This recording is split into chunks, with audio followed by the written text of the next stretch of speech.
మొదటి అధ్యాయం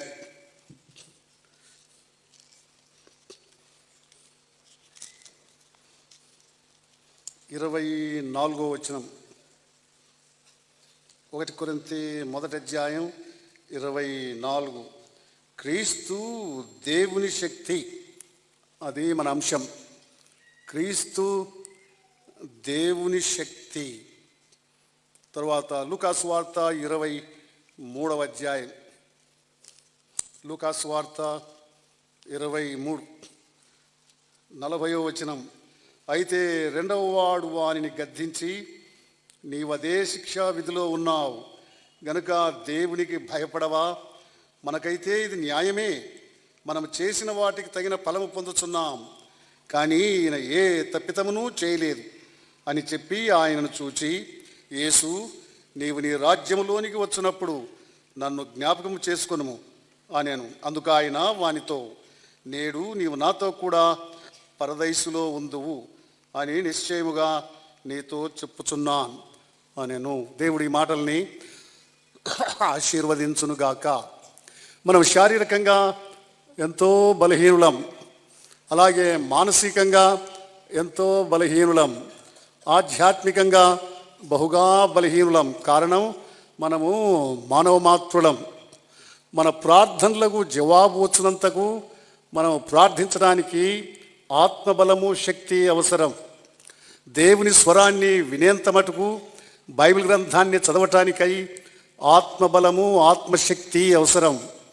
ఆత్మలు రక్షింపబడినంతగా మనం సాక్ష్యం ఇవ్వటానికై ఆత్మబలము, ఆత్మశక్తి ఎంతో అవసరం.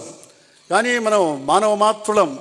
నేను దేవుని దగ్గరికి వెళ్ళి, దేవా, నేను మనిషిని, నేను శారీరకంగా బలహీనుడను, మానసికంగా బలహీనుడను, ఆధ్యాత్మికంగా ఎంతో బలహీనుడను.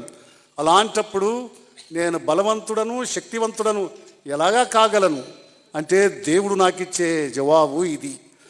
నా కుమారుడా, నీవు శారీరకంగా బలహీనుడవు, అది నాకు బాగా తెలుసు. మానసికంగా నువ్వు ఎంతో బలహీనుడవు, అది కూడా నాకు బాగా తెలుసు. ఆధ్యాత్మికంగా నువ్వు ఎంతో బలహీనుడవు, అది నాకు బాగా తెలుసు. కారణం, ఆయన సర్వజ్ఞుడైన దేవుడు, ఆయనకు అన్నీ బాగా తెలుసు. కాబట్టి ఆయన ఇట్లా అంటాడు, అందువల్ల నా కుమారుడు క్రీస్తు ప్రభు నీకు దేవుని శక్తిగా ఇచ్చి ఉన్నాను అని ఆయన అన్నాడు. అది 1 కొరింథీ మొదటి అధ్యాయం 24వ వచనం.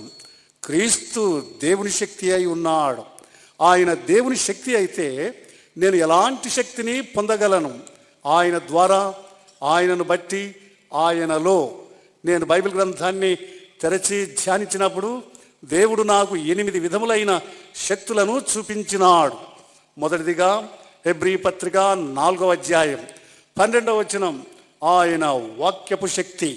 రెండవదిగా 1 కొరింథీ మొదటి అధ్యాయం 18వ వచనం, ఆయన శిలువ శక్తి. మూడవదిగా ఫిలిప్పీ పత్రిక 3వ అధ్యాయం 10వ వచనం, ఆయన పునరుద్ధాన శక్తి. నాలుగవదిగా అపోస్తుల కార్యములు 1వ అధ్యాయం 7వ వచనం, ఆయన పరిశుద్ధాత్మ శక్తి. ఐదవదిగా నెహెమ్యా గ్రంథం 8వ అధ్యాయం 10వ వచనం, ఆయన యందలి ఆనందము, అది దేవుని శక్తి. ఆరవదిగా యెషయా గ్రంథం 40వ అధ్యాయం 31వ వచనం, ఆయన ఎదుట కనిపెట్టుటలో దైవ శక్తి. ఏడవదిగా దానియేలు గ్రంథం 11వ అధ్యాయం 32వ వచనం, ఆయన్ని ఎరుగుటలో దైవ శక్తి. చివరిగా 8వదిగా ప్రకటన గ్రంథం 12వ అధ్యాయం 11వ వచనం, ఆయన రక్తపు శక్తి. ఈ 8 శక్తులు మన జన్మ హక్కులై ఉన్నాయి. ఆయన బిడలముగా ఈ 8 శక్తులను మనము అనుభవించుట ఆయన పరమ ఉద్దేశం. ఈ రాత్రి ఒక్క శక్తిని గురించి మనం వివరంగా తెలుసుకుందాం. అది 1 కొరింథీ మొదటి అధ్యాయం 18వ వచనం, ఆయన శిలువ శక్తి. శిలువను గూర్చిన వార్త నశించుచున్న వారికి వెరుతనము కానీ, ఆయనను నమ్మిన వారికి అది దేవుని శక్తి అని వ్రాయబడి ఉంది. మీరు ఇది బాగా తెలుసుకోవాలి. ఇశ్రాయేలీయులు ఎవరినైనా చంపాలి అంటే రాళ్లతో కొట్టి చంపుతారు. ఎవరినే కానీ ఇశ్రాయేలీయులు ఏ నేరస్తునైనా సిలువ వేయరు. ఒకవేళ సిలువ వేయాలి అంటే ఆ మనిషి రాళ్లతో కొట్టి చంపిన తరువాత ఆ శవాన్ని సిలువ వేస్తారు. అది మీరు బాగా గ్రహించాలి. ఇశ్రాయేలీయులు ఎవరినే కానీ ఎంత దుర్మార్గునైనా సిలువ వెయ్యరు, రాళ్లతో కొడతారు. తరువాత ఆ మనిషి దేవుని ధర్మశాస్త్రాన్ని అవమానపరిచిన వాడైతే ఆ శరీరాన్ని ఒక చెట్టుకు వేలాడవేస్తారు. అది యెహోషువ గ్రంథం 8వ అధ్యాయం 29, 30 వచనాలలో వ్రాయబడి ఉంది. తర్వాత 10వ అధ్యాయంలో కూడా ఆ విషయమై వ్రాయబడి ఉంది. 2 సమూయేలు గ్రంథం 4వ అధ్యాయం 15వ వచనములో వ్రాయబడి ఉంది. ఈ వచనాలన్నీ నేను ఎందుకు చెబుతున్నానంటే, ఇశ్రాయేలీయులు ఎవరినైనా శిక్షించాలి అంటే రాళ్లతో కొట్టి ఆ మనిషికి ప్రాణం తీస్తారు ఆ మనిషిని, కానీ సిలువ వెయ్యరు. మానవ చరిత్రలో ఇశ్రాయేలీయులు సిలువ వేసింది అందులో ప్రాణముతో యేసు ప్రభుని ఒక్కరి మాత్రమే. మానవ చరిత్ర అంతటిలో అంటే ప్రాణం ఉండగానే ఆయన 3 మేకులతో బిగించినారు. అది ఇంకా ఎవ్వరికీ అలాంటిది జరగలేదు. కానీ ఆ సిలువను గురించి గ్రీకు దేశస్థులైతే అందులో ఎలాంటి జ్ఞానము లేదు అంటారు. ఇశ్రాయేలీయులైతే అది బలహీనమైన మరణము అంటారు. కానీ దేవుడైతే అది దేవుని శక్తి అని ఆయన అన్నాడు. ఎట్లా సిలువ దేవుని శక్తిగా మారింది అది మనం తెలుసుకోవాలి. రోమాపత్రిక 1వ అధ్యాయం 20వ వచనములో ఇట్లా వ్రాయబడి ఉంది, మనకు కనిపించేవి అంటే దృశ్యమైన వాటిని మనము నిదానించి ఆలోచించి ధ్యానించినట్లయితే అదృశ్యమైన దేవుని గుణలక్షణాలు అనగా ఆయన నిత్య శక్తి, ఆయన జ్ఞానము మనకు గోచరం అవుతుంది అని వ్రాయబడి ఉంది. అంటే ఆ మాటకు అర్థం ఏమిటంటే, మీరు బయటికి వెళ్ళి ఆకాశం వైపు మీ కనులెత్తి చూడండి. ఈ ఆకాశ విశాలమును ఆ సర్వజ్ఞుడైన దేవుడు ఒక తెరవలే విసరిపరిచినాడు. ఆ తెరపై అసంఖ్యాకములైన నక్షత్ర రాశులను ఆయన ఇట్లా చిలకరించినాడు. ఆ నక్షత్ర రాశులను మనము తేరి చూచినప్పుడు వాటికి భాష లేదు, అవి తెలుగు మాట్లాడవు, ఇంగ్లీషు వాటికి రాదు. కానీ 19వ దావీదు కీర్తనలో ఇట్లా వ్రాయబడి ఉంది, వాటి స్వరం వాటి భాష లోకమంతా వ్యాపించింది అట. అంటే అవి ఎట్లా మాట్లాడతాయి? అవి ఇట్లా చెబుతాయి, చూడు దేవుడు ఎంత గొప్పవాడో, ఈ ఆకాశ విశాలాన్ని ఎట్లా ఆయన విసరిపరిచినాడో, ఈ విశాల ఆకాశంలో అసంఖ్యాకములైన నక్షత్ర రాశులను మమ్ములను ఎట్లా చిలకరించినాడో, ఎంత గొప్ప దేవుడు, ఎంత సర్వాధికారి అని అవి చెబుతాయట. అంటే అవి మనకు కనపడుతున్నాయి. కనపడే వాటిని మనం నిదానంగా చూచి ఆలోచించి ధ్యానించినట్లయితే అగుపించని దేవుని లక్షణాలు మనకు గ్రాహ్యమవుతాయి. ఆ అగుపించని దేవుని లక్షణాలు ఏమిటి? ఆయన జ్ఞానం, ఆయన శక్తి. అట్లానే ఏదైనా పూతోటలోనికి వెళ్దాం, అక్కడ రంగురంగుల పుష్పాలు ఉంటాయి. అవన్నీ మట్టిలో నుంచే వచ్చాయి. ఎవరు ఈ రంగురంగుల పుష్పాలను ఈ మట్టిలో నుంచి బయటికి తెచ్చిన వాడు? నా నేత్రాలకు అవి కనబడుతూ ఉన్నాయి, కానీ నాకు అనిపించనివి ఏమిటి? ఆయన నిత్య శక్తి, ఆయన జ్ఞానం. అట్లానే ఒక సముద్ర తీరానికి వెళ్ళి సముద్ర తీరమున ఇట్లా నిలబడదాం. అది అంత పెద్ద మహాసముద్రాన్ని త్రవ్వింది ఎవరు? దాని నిండా నీళ్లు పోసింది ఎవరు? అంతవరకే అని ఆ సముద్రంలో నుంచి వచ్చే అలలకు ఆజ్ఞాపించిన ఆ సర్వజ్ఞుడు ఎవరు? ఆయన ఎంత గొప్పవాడు, ఎంత జ్ఞానము కలిగిన వాడు అని మనకు గోచరం అవుతుంది. అది రోమాపత్రిక 1వ అధ్యాయం 20వ వచనం ప్రకారం ఏం వ్రాయబడింది? అది దృశ్యమైన వాటిని మనము చూచి నిదానించి వాటిని ధ్యానించినట్లయితే అదృశ్యమైన దేవుని గుణలక్షణాలు మనకు గోచరమవుతాయి. ఏమిటి ఆ అదృశ్యమైన దేవుని లక్షణాలు? ఆయన జ్ఞానం, ఆయన సర్వశక్తి మనకు అర్థమవుద్ది అని దాని అర్థం. అట్లానే ఇది మనం ముందర పెట్టుకుందాం. సిలువను గురించి మనం ధ్యానిద్దాం. సిలువలో 2 కర్రలు ఉన్నాయి, ఒకటి నిలువు కర్ర, మరొకటి అడ్డుకర్ర. ఈ నిలువు కర్రను ఈ అడ్డుకర్రను మనము ఆత్మదృష్టితో చూచి నిదానంగా ఆలోచించి మనము ధ్యానించినట్లయితే అవి అమూల్యమైన ఆత్మ సత్యాల్ని మనకు బయలుపరిచి వాటిని స్థిరపరచగలవు. ఏమిటి అమూల్యమైన సత్యాలు?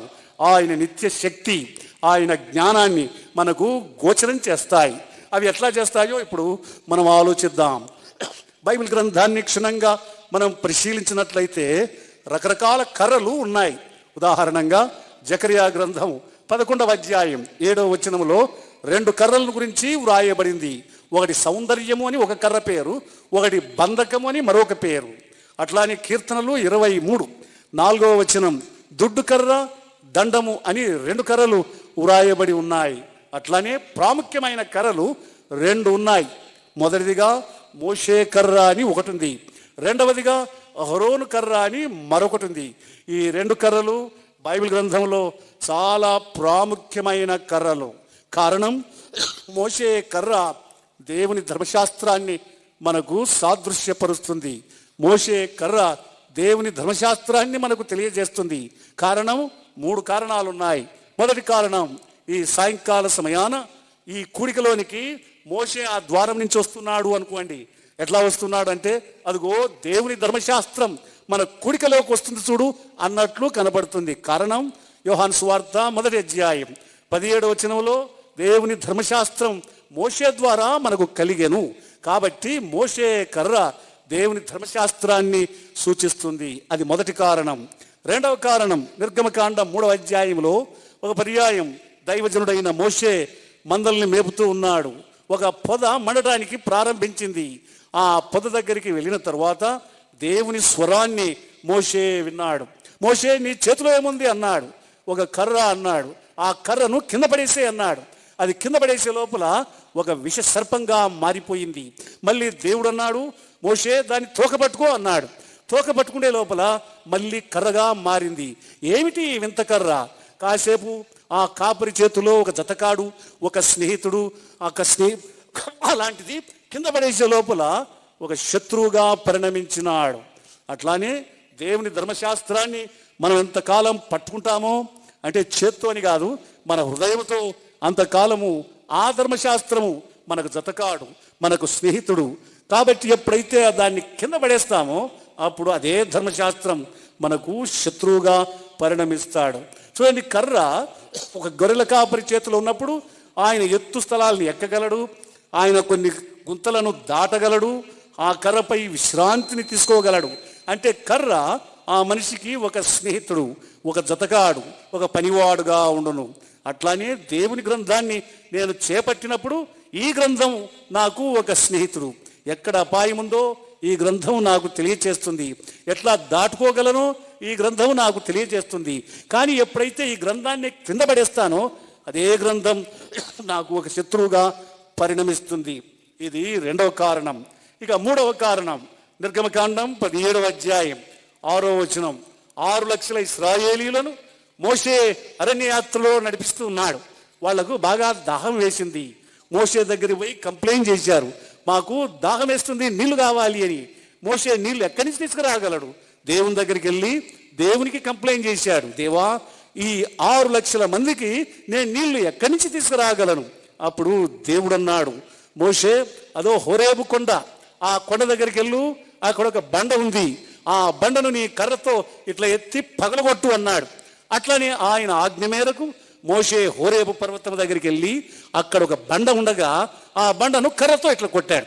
కొట్టే లోపల బండ పగిలిపోయింది, నీళ్లు అందులో నుంచి ప్రవహించినాయి.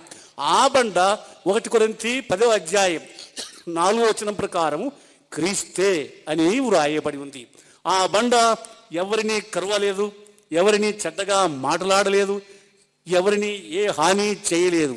కానీ అవసరత కలిగిన వాళ్ళు ఈ 6 లక్షల మంది. ఈ 6 లక్షల మంది కొరకై అమాయకమైన ఆ బండ పగిలింది. దానిపై మోషే కర్ర, ఆ దండము పడెను. అట్లానే అవసరత కలిగిన వాళ్ళ మనమంతా దేవుని యొక్క ధర్మశాస్త్ర దండం మన మీద పడాలి, మనల్ని పగలగొట్టాలి. కానీ మన స్థానంలో మన ప్రభువు నిలబడడం వల్ల దేవుని ధర్మశాస్త్ర దండం ఆయన పైబడెను, ఆయన్ను పగలగొట్టెను. ఆ ప్రక్కలో నుండి యోహాను సువార్త 19వ అధ్యాయం రక్తము నీళ్లు ప్రవహించెను. కాబట్టి దేవుని ధర్మశాస్త్రము పడవలసినది నీపై నాపై. కానీ మన ప్రభు మన స్థానంలో నిలబడి ఆ ధర్మశాస్త్రం యొక్క, ఆ దండము యొక్క ఆ దెబ్బ ఆయన తినెను. ఈ 3 కారణాలను బట్టి మోషే కర్ర దేవుని ధర్మశాస్త్రానికి సాదృశ్యం. ఇక రెండవ కర్ర అహరోను కర్ర. అహరోను ప్రధాన యాజకుడు. ప్రధాన యాజకుని పరిచర్య కృపా పరిచర్య, ప్రాధేయపడే పరిచర్య. యోహాను సువార్త 1వ అధ్యాయం 17వ వచనములో ప్రభు అయిన యేసుక్రీస్తు అహరోనుకు సాదృశ్యం. ప్రభు కూడా మనకు ప్రధాన యాజకుడుగా ఉన్నాడు. అహరోను కర్ర కృపా కర్ర. అహరోను కృపకు సాదృశ్యం. కృప అంటే దేవుని సన్నిధిలోనికి వెళ్ళి ప్రాధేయపడడం. ప్రభువా, వీరు తెలియక ఈ పాపం చేసినారు, వీరిని క్షమించు అని అది ప్రాధేయపడుతుంది. అహరోను కర్ర దేవుని కృపాకర్ర. కారణం మొదటిదిగా కృప ప్రభు ద్వారానే కలిగెను, ప్రధాన యాజకుని ద్వారానే అది కలిగెను. మరో విధంగా చెప్పాలి అంటే అహరోను ద్వారా కృప కలిగెను అని చెప్పచ్చు. రెండవదిగా ఒక పర్యాయం ఇశ్రాయేలీయుల పాలెములో పెద్ద గలాటా లేసింది. ఆ గలాటా ఏమిటంటే మోషే నాయకత్వాన్ని వాళ్ళు ప్రశ్నిస్తూ ఉన్నారు. మోషే ఒకడేనా నాయకుడు, మేము లేమా అని జగడాలు ప్రారంభమైంది. అప్పుడు మోషే దేవుని సన్నిధిలోనికి వెళ్ళి ప్రార్థన చేశాడు. దేవా, వీళ్ళు నా యొక్క అధికారాన్ని, నా యొక్క అంటే నాయకత్వాన్ని ప్రశ్నిస్తూ ఉన్నారు, ఏం చేయాలి అన్నాడు.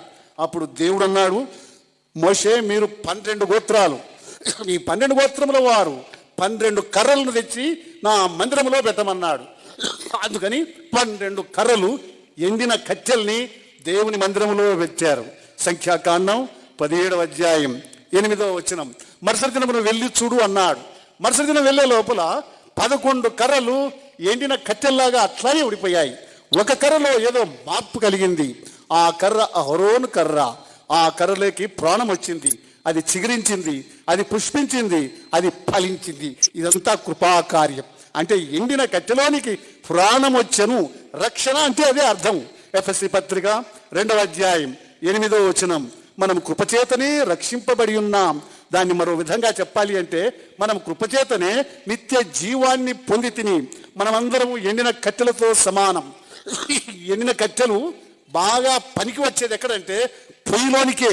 అట్లానే మనమంతా ఎక్కడ బాగా పనికొస్తామంటే నిత్య నరకాగ్నిలో పడి కాలిపోవడానికి మనము యోగ్యులం. కానీ అలాంటి మనుషుల్లో దేవుని యొక్క కృపాకార్యము జరిగెను. ఎఫెసీ 2వ అధ్యాయం 1వ వచనములో ఇట్లా వ్రాయబడి ఉంది, మనం పాపముల చేతను అపరాధముల చేతను చచ్చిన వాళ్ళమంటే ఎండిన కట్టెలం. ఈ కట్టెలు నరకాగ్నిలో శిక్షను అనుభవించాలి. కానీ ఆ కృపామయుడు తన కృపాకార్యాన్ని మనలో జరిగించడం వల్ల మనకు ప్రాణం వచ్చను, మనం చిగురించగలం, పుష్పించగలం, ఫలించగలం. బాదాము పండ్లు ఫలించింది అట. బైబిల్ గ్రంథంలో బాదాము పండ్లు అంటే పునరుద్ధానమునకు అవి సాదృశ్యం. అందువల్ల అహరోను కర్ర కృపాకర్ర. ఇక్కడ 2 కర్రలు ఉన్నాయి. ఒకటి దేవుని ధర్మశాస్త్రము కర్ర, రెండవది కృపాకర్ర. ఈ రెండిటికి ఎప్పుడే కానీ సంబంధం కుదరదు. ధర్మశాస్త్రానికి కృపకు సంబంధం జరగదు. ఈ రెండింటినీ కలపాలి. దాన్ని మరో విధంగా చెప్పాలి అంటే పరిశుద్ధుడైన దేవుణ్ణి పాపాత్ముడైన నరుణ్ణి ఏకం చెయ్యాలి. ఎట్లా చేయగలం? మనకు మధ్యవర్తి ఎక్కడి నుంచి రాగలడు? ఒక మధ్యవర్తి రావాలి అంటే ఇరుపక్షముల యొక్క కండిషన్స్ ఆయన ఎరిగి ఉండాలి. ఈ లోకంలో సరి అయిన మధ్యవర్తులు మనకు దొరకరు. ఒకవేళ నేను జేమ్స్ అన్న గారు కొట్లాడుకున్నామనుకోండి, మాకు ఒక మధ్యవర్తి అవసరం. ఆ మధ్యవర్తి జేమ్స్ అన్న గనక భావమరిది అయితే అంతా నీదే తప్పు, ఎన్ని రేడియో వర్తమానాలు అయినా చెప్పుకో అంటాడు. ఆ మధ్యవర్తి నాకు భావమరిది అయితే జేమ్స్ గారు మీకు ఎంతన్నా వయస్సు ఉండని మీదే తప్పు అని చెప్తాడు. కాబట్టి మధ్యవర్తులు బహు కష్టము దొరకడం. అందులో దేవునికి మనిషికి మధ్యవర్తి దొరకాలి అంటే పరలోకములో దొరకరు, భూలోకములో దొరకరు. అది ఎంత కష్టం అంటే నేను ఉదాహరణగా ఇట్లా చెప్తా ఉంటాను. ఉదాహరణగా ఒకవేళ జేమ్స్ అన్న గారు ఒక కుక్కను సాకినారు అనుకోండి. చిన్నప్పటి నుంచి తెచ్చారు, ఆహారంలో బిస్కెట్లు ఇచ్చాడు, మళ్ళీ కొంచెం మంచి ఆహారం పెట్టాడు, మాంసం ఇచ్చాడు, అది పెద్దగా అయింది. 10 రోజుల నుంచి వాళ్ళ మాట అది వినడమే లేదు. అప్పుడు ఆయన అంటాడు, బ్రదర్ మీరు చాలా దూరం నుంచి వచ్చారు, మీకు చాలా అనుభవం ఉంది, మాకు మా కుక్కకు సమాధానాన్ని దయచేసి చేకూర్చండి అని అడిగాడు. మంచిదండి జేమ్స్ అన్న గారు, నేను మీ ఇద్దరికి సమాధానాన్ని చేకూరుస్తాను అని వాళ్ళ ఇంటికి వెళ్ళాను. ఆ కుక్క తలుపు దగ్గర పడుకోనింది. హలో గుడ్ మార్నింగ్ కుక్క గారు అన్నాను. అది నన్ను చూచింది. అప్పుడు దానికి నేను చెప్పాను, ఓ కుక్క గారు, మీరు చిన్నప్పుడు జేమ్స్ అన్న గారు తెచ్చుకున్నారు, దానికి భోజనం ఇచ్చారు, ఎముకలు పెట్టారు, మాంసం ఇచ్చారు. చూడు ఎంత పెద్దగా అయ్యారు. ఏంటండి మీరు 10 రోజుల నుంచి అయ్యగారి మాట వినడం లేదంట? నేను చాలా దూరం నుంచి వచ్చాను, దయచేసి నా మాట అన్నా వినండి, మళ్ళీ మీ ఇద్దరు బాగా సమాధాన పడండి అని అడిగాను అనుకోండి. ఏమవుద్ది? కుక్కకు అర్థమైందా అండి? ఒకవేళ ఇంగ్లీష్లో చెప్తే నేను అర్థం కాదు, మలయాళంలో చెప్తే కొంచెం అర్థమవుతుందేమో, కానీ అర్థం కాదు. దానికి నేను అర్థం చేయాలి అంటే నేనేం భాషలో చెప్పాలి? కుక్క భాషలో చెప్పాలి. నేను కుక్క భాషలో చెప్పాలంటే నేనేం కావాలి? అది కావాలి. కానీ నేను అది కాలేను. ఒకవేళ అది అయ్యాను అనుకోండి, కుక్కతో మాట్లాడితే అది బాగా విన్నది. జేమ్స్ అన్న గారితో అదే భాషతో మాట్లాడితే కర్ర తీసుకొని నన్ను తరిమి పడేస్తాడు. బహుగా చిక్కు ఏర్పడింది. ఇప్పుడు కుక్కకు జేమ్స్ అన్న గారికి సమాధానం ఏర్పడడం ఎంత కష్టమో, అంతకంటే మహాపరిశుద్ధుడైన దేవునికి పాపాత్ముడైన నరునికి సమాధానము చేకూర్చడం ఇంకా కష్టం. కారణం, దేవుడు మహాపరిశుద్ధుడు, ఆయన సృష్టికర్త. మనమైతే పాపాత్ములం, పుట్టుకతోనే పాపులం. పాపులకు పరిశుద్ధుడైన దేవునికి సమాధానం ఏర్పడగలదు? ఏర్పడదు. అప్పుడు పరలోకంలో దేవుడు దండవారాయించాడు. ఎవరైనా భూలోకానికి వెళ్ళి నాకు మనుషులకు సమాధానాన్ని చేకూరుస్తారా అని. ఉదాహరణగా ఇట్లా అనుకోండి, దేవుని సన్నిధిలో గాబ్రియేలు దూత ఉన్నాడు. ప్రభువా, నేను ఎట్టాను ఆ కాకినాడలో ఉండే వాళ్ళకి మీకు సమాధానాన్ని చేకూరుస్తాను అన్నాడు. అప్పుడు దేవుడు నాడు, గాబ్రియేలు, నా కండిషన్స్ మీకు తెలుసా అంటే, నీ కండిషన్స్ ఏంటండి? నేను దేవుడు, అది నాకు బాగా తెలుసు. నేను పరిశుద్ధులను, అది కూడా నాకు బాగా తెలుసు. నేను అది కూడా తెలుసు. అయితే నువ్వు వెళ్ళు అని అన్నాడు. ఈ గాబ్రియేలు ఇక్కడ నిలబడ్డాడు అనుకోండి. నేను ఆయన అని, నా పేరు గాబ్రియేలు, ఎక్కడి నుంచి వచ్చారు? పరలోకం నుండి, దేవుని సన్నిధి నుండి వచ్చాను. కారణం అని అడిగాను. మీకు దేవునికి సంబంధం చెడిపోయింది పాపాన్ని బట్టి. మీకు దేవునికి నేను సమాధానాన్ని చేకూర్చడానికై వచ్చి ఉన్నా అని ఆయన అన్నాడు. అప్పుడు నేనన్నా మీ అందరి పక్షంగా, అయ్యగారు మా కండిషన్స్ మీకు తెలుసా అండి అని అన్నాను. ఆయన అన్నాడు, ఏమిటి మీ కండిషన్స్? అప్పుడు ఆయనతో ఇట్లా అన్నాను, మాకు దినమంతా ఆకలేస్తుంది, మీకు ఆకలేస్తుందా అండి? మేము పొద్దున 20 ఇడ్లీ తింటాం, మధ్యాహ్నం కిలో రైస్ తింటాం, సాయంత్రం చెంబెడు కాఫీ తాగుతాం, ఇంకా ఆకలి అవుతా ఉంటుంది, మీకు ఆకలి అవుతుంటే ఆయనకు ఆకలి కాదు, కండిషన్ లేదు. రెండోది, మేము ఊరికనే నిద్రపోతాం. అంటే మీటింగ్కి వస్తాం, మీటింగ్లో నిద్రపోతాం, ఈటింగ్ చేస్తుంటాం, ఈటింగ్లో కూడా నిద్రపోతాం, సైకిల్ దొక్కుతూ ఉంటాం, సైకిల్ దొక్కి కింద పడుతూ ఉంటాం. మేము మనుషులమండి. గాబ్రియేలు గారు, మీకు అట్లా నిద్ర వస్తుందా? ఇప్పుడు ఇక్కడ నిద్రపోతున్నారో లేదో నాకు తెలియదు, నిద్రపోవడంలో తప్పు లేదు. మేము మనుషులం. గాబ్రియేలుకు చెప్తున్నాం, మేము మనుషులం, ఊరికనే నిద్రపోతాం. ఒకసారి భీమవరం వెళ్ళింటి నేను. మీటింగ్ అయిన తర్వాత కొంతమంది ప్రార్థన చేయించుకోవడానికి వస్తారు. ఒక ఆయన అడిగాడు, ప్రార్థన చేయండి అని. ఏంటి మీ ప్రాబ్లం అంటే, అయ్యగారు సైకిల్ దొక్కుతా కింద పడతాను అన్నాడు. అంటే తప్పేముంది, ఆయన మనిషి, అందుకని సైకిల్ దొక్కుతూ నిద్రపోతాడు అట్లా అని. తర్వాత మేము ఊరికనే ఏడుస్తాం. గాబ్రియేలు గారు, మీరు ఏడుస్తారా? ఆయన ఏడవడు. మరి మా కండిషన్లకు ఒక్కదాని కూడా మీరు సరిపోరు.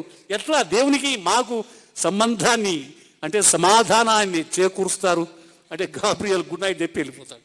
ఇంకా మనకి ఎక్కడ కానీ ఈ మధ్యవర్తి దొరకలేదు. కాలము సంపూర్ణమైనప్పుడు పరలోకంలో ఒక వ్యక్తి లేచి నిలబడ్డాడు.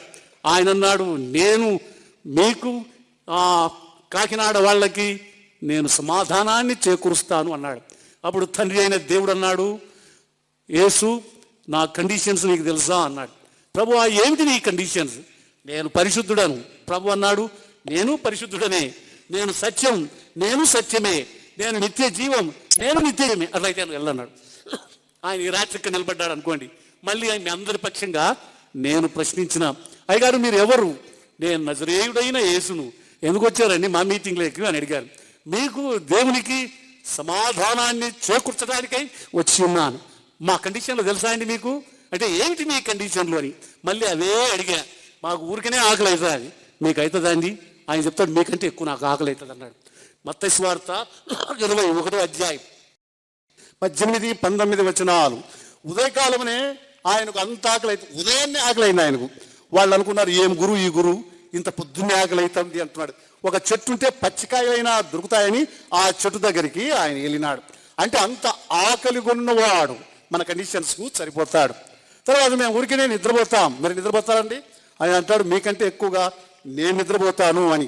చూడండి, ఏదైనా గదిలో ఒక మనిషి పడుకున్నాడు అనుకోండి, వేరే వాళ్ళని అక్కడికి పంపం, ఆయన నిద్రపోతున్నాడు తొందర చేద్దాడని. ఈయన అంటాడు ఏం శబ్దం లేకుండా వెళ్తాలి అని. ఆయన మెల్లగా ఆ డోర్ తెరిచే లోపల నుండి ఆయన అంటాడు ఎవరిది అనేది మేల్కుంటాడు. కానీ ఈయన చూడండి, బైబిల్ గ్రంథంలో మత్తయి సువార్త 8వ అధ్యాయం 24వ వచనం, ఆయన బోటు కదిలింది, కదిలే లోపల ఆయన నిద్రపోతున్నాడు. అప్పుడు పెద్ద తుఫాను వచ్చింది. ఎవరైనా సరే, ఏ నరుడైనా సరే తుఫాన్లో నిద్రపోతారండి ఎవరైనా? కానీ ఈయన నిద్రపోతున్నాడు. వాళ్ళు అనుకుంటారు ఇదేం మనిషి, ఈ మనిషి ఇంత తుఫాన్లో మేము చచ్చిపోయేటట్లున్నాం, ఈయన నిద్రపోతున్నాడే అని వచ్చి లేపినారన్నమాట. మేము చనిపోతా ఉన్నాం ఈ తుఫాన్లో అని. అప్పుడు ఆయన లేచి గాలిని సముద్రమును గద్దించారు. అది నిమ్మలమాయన. అంటే ఆయన మనకంటే అదుమానంగా నిద్రపోయేవాడు. మూడో కండిషన్, అయ్యగారు మేము ఊరికనే ఏడుస్తాం, మీరు ఏడుస్తారా అంటే ఆయన పేరే మ్యాన్ ఆఫ్ సారోస్ అని, దుఃఖాక్రాంతుడు, చింతక్రాంతుడు ఆయన. చూడండి, లాజరు చనిపోయాడు, సమాధిలో పెట్టారు, 4 రోజులు అయింది. 4 రోజులు అయిన తర్వాత ప్రభు బేతనీకి వచ్చాడు. 4 రోజులు సమాధిలో ఉంటే మనిషిని బట్టి ఎవరైనా ఏడుస్తారా? ఈయన ఏడ్చినాడు. కాబట్టి ఈయన మనలాగానే ఏడుస్తాడు, మనలాగానే ఆకలి కొంటాడు, మనలాగానే నిద్రపోతాడు. మా కండిషన్లకు సరిగా సరిపోయిన వాడు. మీరు సరిపోతారండి అని. అప్పుడు ఈ 2 కర్రల దగ్గరికి వచ్చాడు. ధర్మశాస్త్రము తర్వాత కృప, ఈ రెండిటికి సంబంధం కుదరదు. ధర్మశాస్త్రమా నీకు ప్రేమ అంటే తెలుసా అంటే నాకు తెలియదు అంటది. ధర్మశాస్త్రమా నీకు కనికరం తెలుసా అంటే అది నా డిక్షనరీనే లేదంటది. మరి నీకు ఏమి తెలుసు అంటే 119వ కీర్తనలో నాకు తెలిసింది ఒకటి, నీ ఆజ్ఞలన్నీ సత్యం, నీ ధర్మశాస్త్రం కేవలం సత్యము అని వ్రాయబడింది 151 దాంట్లో 119వ కీర్తనలో. అంటే దాని అర్థం ఏమిటంటే ధర్మశాస్త్రానికి తెలిసింది ఒకటి, సత్యం. అది సత్యము గర్జించున్నది, దాని గర్జన సత్య గర్జన. అదేమంటదంటే ఎట్లా అంటే ధర్మశాస్త్రం స్వరం ఎట్లుంటుందంటే పాపిని సహించరాదు, వాణ్ణి చీల్చి చెండాడి వాని రక్తమును వెలకించాలి, అది దాని స్వరం. అది ధర్మశాస్త్రం యొక్క స్వరం. అంటే కంటికి కన్ను, వాడు నీకు రాయితో ఈ కన్ను పగలగొట్టాడు, నువ్వు కూడా అదే కంటిని పగలగొట్టు. పంటికి పన్ను, నీ పండ్లు ఊడగొట్టాడు, నువ్వు కూడా ఊడగొట్టు. అది దాని స్వరం. అది ఇట్స్ అ గర్జన, సత్య గర్జన.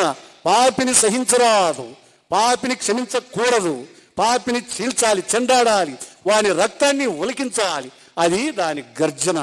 ఇంకా కృపాకర్ర అయితే అది గర్జించదు. కృప ఏమంటదంటే తెలియక కదా మనిషి పాపం చేసేది, కాసేపు ఆ మనిషికి సమయం ఇస్తే బాగవుతాడు, తెలియక పోనీలే అని అది ప్రాధేయపడుతుంది. ఒకటేమో కృపా ప్రాధేయత, ఒకటేమో సత్య గర్జన. ఈ రెండింటిని ఎట్లా కలపగలం? రెండింటి కండిషన్స్ నెరవేరాలి. అప్పుడు ఆయన ధర్మశాస్త్రం యొక్క దండం దగ్గర నిలబడి, ఓ ధర్మశాస్త్ర దండమా, నీ కండిషన్లు ఏమిటి? ధర్మశాస్త్రం అంటది పాపిని సహించరాదు.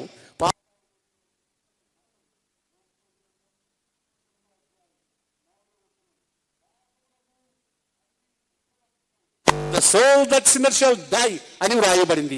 మళ్ళీ 20వ వచనం, పాపము చేయు ఆత్మ చనిపోవాల్సిందే అని. రోమాపత్రిక 6:23, పాపమునకు వచ్చు జీతం మరణం. అప్పుడు ప్రభు అన్నాడు, సరే సర్వలోక పాపమును నా మీద వేసుకుంటాను అంటే ఆయన మీద పడే లోపల ధర్మశాస్త్రానికి ఎలాంటి కనికరము లేదు, ఎలాంటి ప్రేమ లేదు. ఆ ధర్మశాస్త్ర దండం ఆయన మీద పడెను, ఆయన్ని పగలగొట్టెను, ఆయన చేతుల్లో నుంచి రక్తము ప్రవహించను, తలలో నుంచి రక్తము ప్రవహించను, ప్రక్కలో నుంచి రక్తము ప్రవహించను, కాళ్ళలో నుంచి రక్తము ప్రవహించను. కారణం ఏమిటి? ఓ ప్రభువా, నీ శరీరం అట్లా కావడానికి కారణం ఏమిటి? నీ పాపం, నా పాపం. అంత ఘోరంగా ఆ ప్రభు మరణించినాడు అంటే కేవలం మన పాపమే. దేవుని ధర్మశాస్త్ర దండం ఆయన మీద పడెను. ఆయన ఏ పాపము ఎరుగని వాడు. ఆయన జన్మ పాపరహితమైంది. అనేకులు ఆయన్ని ప్రశ్నించినారు. గవర్నర్ పిలాతు ప్రశ్నించి ఇట్లన్నాడు, లూకా సువార్త 23వ అధ్యాయం 4వ వచనం, ఈయన యందు నాకు ఏ దోషము కనబడలేదు. ఆయన భార్య అన్నది మత్తయి సువార్త 27వ అధ్యాయం 19వ వచనం, ఆ నీతిమంతుని జోలికి పోకుసుని అన్నది. ఇస్కరియోతు యూదా, నేను నిరపరాధ రక్తాన్ని అప్పగించినాను. అలాంటి ప్రభు మనుషులు ఇట్లా సవాల్ చేశాడు, నాలో పాపం ఉన్నదని మీలో ఎవరు స్థాపించరు. ఎవడే కానీ ఆయనలో పాపం ఉన్నదని కనుక్కోలేకపోయినారు. మరి ఎందుకు అంత ఘోరమైన మరణాన్ని మరణించాలి? కాళ్ళల్లో మేకులు, చేతుల్లో మేకులు, తలలో ముండ్ల కిరీటం, ప్రక్కలో బల్లెం, ముఖమంతా ఉన్ని, ఎంచుకలన్నీ లాగినారు, పిడిగుద్దులు కొట్టారు. దగ్గరుండే వాళ్ళు చేతులతో చెంపలు బదులు పెట్టారు, దూరం ఉండే వాళ్ళు కర్రలు తీసుకొని ఇవన్నీ బదులు పెట్టారు. దీనికంతటికి కారణం ఏమిటి? ధర్మశాస్త్రం యొక్క శిక్ష ఆయన పైబడదు, ఆయన పగలగొట్టబడదు. అప్పుడు కృపాకరణ అడిగినాడు, నీ కండిషన్లు ఏమిటి? ప్రభువా, తెలియక మనిషి పాపం చేస్తాడు అని ప్రాధేయపడింది. సరే అని ఆ రెండు కర్రల్ని, ఈ కర్రని ఎట్లా పడ్డాడు, ఆ కర్ర అడ్డు కర్ర దాన్ని ఎట్లా కలిపాడు. అందువల్ల కీర్తనలు 85:10 కృపాసత్యములు ఒకదానినొకటి కలుసుకొనినవి, నీతి సమాధానములు ఒకదానినొకటి ముద్దు పెట్టుకునినవి. ఇది ఎక్కడ జరిగింది? ఇది కల్వరి శిలువలో. ఈ రెండింటినీ కలపడానికి ప్రభు ఘోరమైన మరణాన్ని మరణించెను. కాబట్టి ఆ శిలువను కూర్చిన వార్త నమ్మిన వానికి దేవుని శక్తి, ఆ మనిషి రక్షింపబడతాడు, దేవుని కుమారుడుగా మారుతాడు, దేవుని కుమార్తెగా మారగలదు. అది దేవుని శక్తి. అందువల్ల లూకాసు వార్త 23వ అధ్యాయాన్ని నేను చదివినాను. ఆ 23వ అధ్యాయంలో ఒక దొంగను గురించి వ్రాయబడింది. వాడు 7 మాటలు పలికినాడు. 7 మాటలు పలికి తన పాపాన్ని ఒప్పుకొని, ప్రభు నువ్వు వచ్చేప్పుడు నీ రాజ్యంలో నన్ను జ్ఞాపకం ఉంచుకో అన్నాడు. ప్రభు వాడిని క్షమించాను, వాడిని ఆయన రాజ్యంలోనికి తీసుకెళ్ళాను.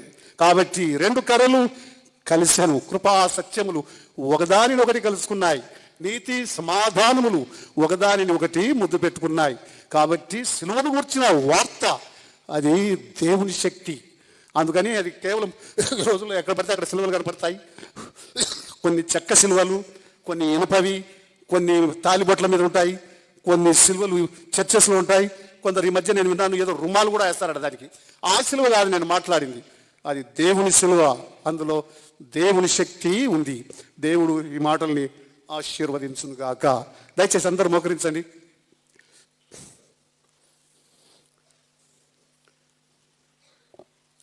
ప్రేమ కలిగిన పరలోకపు తండ్రి, క్రీస్తు దేవుని శక్తి అయి ఉన్నాడు. ఆయన ఎలాంటి శక్తో ఈ రాత్రి ఆయన సిలువని శక్తిని గురించి మేము ధ్యానించితిమి. ప్రభువా, ఎంత ఘనమైన కార్యం సిలువలో మీరు జరిగించితిరి. కృపా సత్యములు కలిసెను. ఈ 2 కలవటానికై ఏ పాపము ఎరుగని ప్రభు పాపముగా చేయబడెను. ఇది ఎంత గొప్ప రక్షణ! ఈ రక్షణను మేము నిర్లక్ష్యం చేస్తే ఎట్లా తప్పించుకోగలము? కాబట్టి ఇక్కడ మీ సన్నిధిలో కూర్చున్న ఈ ప్రియమైన సహోదరులు సహోదరులు, వారి మనస్సులో ఏం పరిగెడుతున్నాయో తెలియదు, వారి హృదయాలలో ఎలాంటి ఆలోచనలు ఉన్నాయో నేను ఎరగను. కానీ సర్వజ్ఞుడమైన దేవుడవు, మీరు బాగా ఎరుగుదురు. వారిని దర్శించండి, వారికి సహాయం చేయండి. దయచేసి ఎక్కడుండే వాళ్ళు అక్కడ దేవుని వాక్యాన్ని మీరు విన్నారు. ఈ రాత్రి అయినా ప్రభువుని మీరు రక్షకునిగా అంగీకరించాలి అంటే ధైర్యంగా మీ చేయొచ్చు చూపించండి. ఎవరైనా సరే నేను నా ప్రభువును రక్షకునిగా స్వీకరిస్తాను అనేవాళ్ళు సిగ్గుపడకుండా, ప్రభు మిమ్మల్ని రక్షించునుగాక, మిమ్మల్ని రక్షించునుగాక. ఇంకా ఎవరైనా